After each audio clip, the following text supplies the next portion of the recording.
Guys শিক্ষকৰ single transfer আৰু অংগনবাড়ী কৰ্মী সহায়িকাসকলৰ দৰমহা বৃদ্ধিৰ বিষয়ে এটি গুৰুত্বপূৰ্ণ খবৰ মই লৈ আনিছোঁ। চেনেলত যদি নতুনকৈ আহিছে মোৰ চেনেলটো ছাবস্ক্ৰাইব কৰি ল'ব আৰু ভিডিঅ'সমূহ শ্বেয়াৰ কৰিব। তো বলক আজিৰ ভিডিঅ'টো আৰম্ভ কৰোঁ।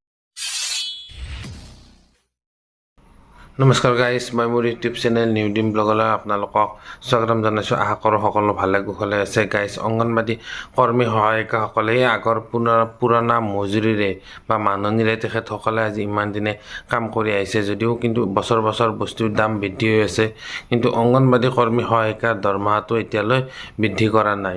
ইতিমধ্যে ৰাজ্যত নিৰ্বাচন শেষ হৈ গৈছে। নিৰ্বাচন শেষ হোৱাৰ পিছত চৰকাৰে বিভিন্ন ধৰণৰ আঁচনি বৰ্তমান ঘোষণা কৰিব ধৰিছে, কিন্তু অংগনবাড়ী কৰ্মী সহায়িকাসকলৰ দৰমহা বৃদ্ধিৰ ক্ষেত্ৰত কোনো মন্তব্য আগবঢ়োৱা নাই। গাইজ, ইতিমধ্যে শিক্ষামন্ত্ৰী ৰণোজ পেগু ডাঙৰীয়াই শিক্ষকসকলৰ ছিংগুল ট্ৰান্সফাৰক লৈ যিসকল শিক্ষকে বহুত অসুবিধাত পৰি আছে, 10 বছৰ সম্পূৰ্ণ কৰিছে নিজৰ জিলাৰ পৰা, নিজৰ ঘৰৰ পৰা বাহিৰত, সেইসকল শিক্ষকলৈ এটি ভাল খবৰ আছে। এই গৰমৰ বন্ধৰ মাজতে সেইসকল শিক্ষকৰ বদলীকৰণৰ কামখিনি সম্পূৰ্ণ কৰিব বুলি তেখেতে জানিব দিছে। ইয়াৰ লগতে যি অংগনবাড়ী কৰ্মী সহায়িকাসকলৰ দৰমহাৰ বৃদ্ধিৰ কথা আছিলে, প্ৰথমখন কেবিনেটটো হৈ গ'ল, ইতিমধ্যে একো আলোচনা নহ'ল কেবিনেটত।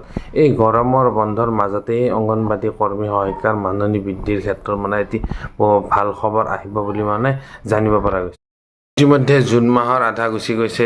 এই জুন মাহৰ শেষৰ ফালে এতিয়া স্কুলবিলাকত চৰকাৰী বিদ্যালয়বিলাকত প্ৰথম পৰীক্ষা মূল্যায়ন আৰম্ভ হ'ব।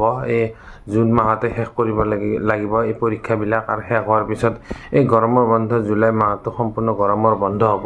এই গৰমৰ বন্ধৰ মাজতে যিসকল শিক্ষকৰ কাম আছে, বিভিন্ন ধৰণৰ মিউচুৱেল ট্ৰান্সফাৰৰ পৰা ছিংগুল ট্ৰান্সফাৰৰ পৰা গোটেইখিনি কাম এই শিক্ষামন্ত্ৰীয়ে গৰমৰ বন্ধতে সম্পূৰ্ণ কৰিব।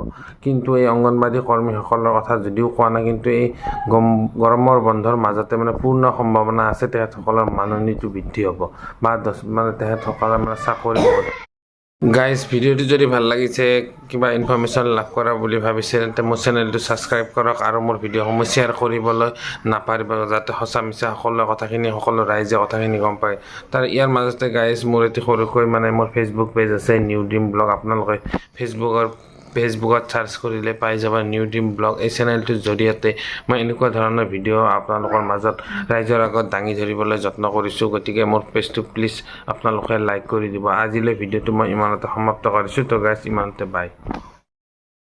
যিহেতু গাইজ প্ৰতি বছৰে মূল্য বৃদ্ধি হয়, সেয়ে অংগনবাড়ী কৰ্মী সহায়িকাসকলে এই আগৰ মাননিটোৰে কাম কৰিবলগীয়া হৈ আছে। এওঁলোকৰ বাৰু দৰমহাটো বৃদ্ধি হ'বলৈ লাগে নে নালাগে, আপোনালোকে কমেণ্ট কৰি জনাবচোন। এওঁলোকে চাকৰি এটা কৰি আছে, যিহেতু বস্তুৰ দাম বৃদ্ধি হয়, সেয়েহে তেওঁলোকৰো দিয়ে বা ইনক্ৰিমেণ্টটো বৃদ্ধি হ'ব লাগে বছৰি।